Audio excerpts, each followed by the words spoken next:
1956 سے لے کر 2010 تک کوئی بھی سال ایسا نہیں گزرا جب پاکستان کی ہاکی کے پاس ٹاپ 10 کی پوزیشن نہ ہو۔ 1958 سے لے کر 2010 تک ایشین گیمز میں 8 گولڈ میڈلز اور 1956 سے لے کر 1992 تک اولمپکس میں 3 گولڈ میڈلز، 3 سلور میڈلز اور 3 برونز میڈلز، اور اسی طرح پاکستان 3 دفعہ اس دور میں ہاکی چیمپئن بنا، اور 1971 سے لے کر 1994 تک 4 دفعہ ورلڈ کپ جیتا پاکستان نے۔ لیکن آج حالت یہ ہے کہ پاکستان ہاکی ٹیم کے پلیئرز کو نہ ہوٹل ملتا ہے، نہ سواری ملتی ہے، نہ گاڑی ملتی ہے، نہ فنڈز ملتے ہیں، ایون کہ ان کو کٹس تک نہیں ملتی۔ پاکستان کی ہاکی ٹیم پرو لیگ میں شرکت کے لیے ارجنٹینا اور آسٹریلیا کے ٹور پر تھی، لیکن ویڈیوز اور تصویریں دیکھ کر ایسا لگتا ہے کہ شاید وہ کسی گاؤں کی ٹیم ہے اور وہ کسی دور کے گاؤں میں کھیلنے گئی ہے، راستے میں سواری نہیں ملی اس لیے وہ پیدل چل کر گئے تھے، راستے میں دھوپ تھی، سردی تھی، طوفان یا بارش تھا تو انہیں کسی ڈھابے میں یا کسی پرانے گھر میں پناہ لینی پڑی۔ اور فنڈز کی تو یہ حالت ہے کہ طارق حسین بگٹی جو فارمر پریزیڈنٹ تھے ریزائن کر چکے ہیں، انہوں نے یہ کہا کہ ارجنٹینا میں ہوٹل ڈیوز پے کرنے کے لیے انہوں نے اپنی جیب سے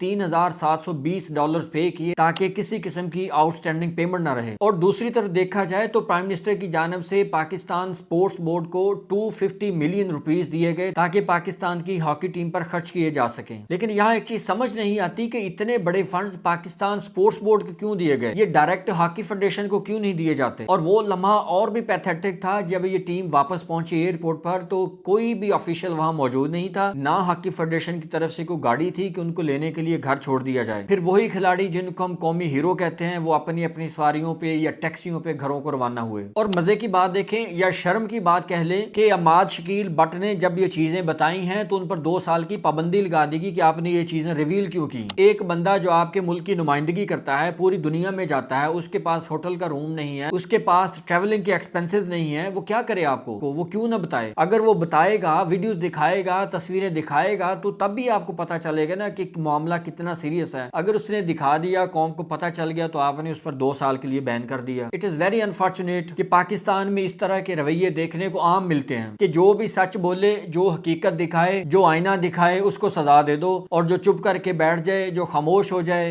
جو سارا برڈن اپنے اوپر لے لے، اس کو کہے ویری گڈ۔ پوری دنیا کی ٹیمیں ٹریول کرتی ہیں، ہر قسم کے کھیل، ہر قسم کے ایونٹس میں شرکت ہوتی ہے، کیا کبھی کسی ٹیم کو لاجسٹیکل پرابلمز بھی آئے ہیں؟ کتنے شرم کی بات ہے کہ آسٹریلیا اور ارجنٹینا جیسے ممالک میں جب پاکستانی پلیئر سڑکوں پر رلتے رہے، ان کو ہوٹل روم نہیں ملا، ان کو لاجسٹکس نہیں ملی، ان کے پاس ایکسپنسز نہیں تھے، اور اوپر سے کوئی بھی شخص، کوئی بھی ادارہ ذمہ داری لینے کے لیے تیار نہیں ہے کہ اس ملک کی اتنی بڑی انسلٹ ہوتی ہے کہ کوئی بھی شخص اس کی ذمہ داری نہیں لیتا۔ یہاں نقوی صاحب کی مہربانی کہ انہوں نے پی سی بی آفس میں ان کھلاڑیوں کو بلایا، ان کو عزت دی، ان کو 1-1 ملین دیا تاکہ چلیں وہ خوش ہو جائیں بیچارے، انہوں نے بڑی تکلیف فیس کی ہے۔ اب آگے ورلڈ کپ کوالیفائنگ راؤنڈ ہے مصر میں، وہاں ٹیم نے جانا ہے تو اب پھر پیسے نہیں ہوں گے، نہ ان کے پاس کٹس ہوں گی، نہ ان کے پاس سامان ہوگا، نہ ٹریول ایکسپنسز ہوں گے، نہ ہوٹل رومز کی بکنگ ہوگی، تو کیسے سروائیو کرے گی ٹیم، کیسے کھیلے گی؟ پہلے تو وہ اپنی شرمندگی اور اپنی خفگی مٹائیں گے، دنیا کو بتائیں گے کہ ہمارے پاس پیسے نہیں ہیں، کوئی ان کو آفر کرے گا کہ آؤ بھائی کھانا ہمارے پاس کھا لیں، کہ آؤ بھائی میں آپ کو اسٹیڈیم تک چھوڑ دیتا ہوں، بھائی میں آپ کو کٹ لے کے دیتا ہوں،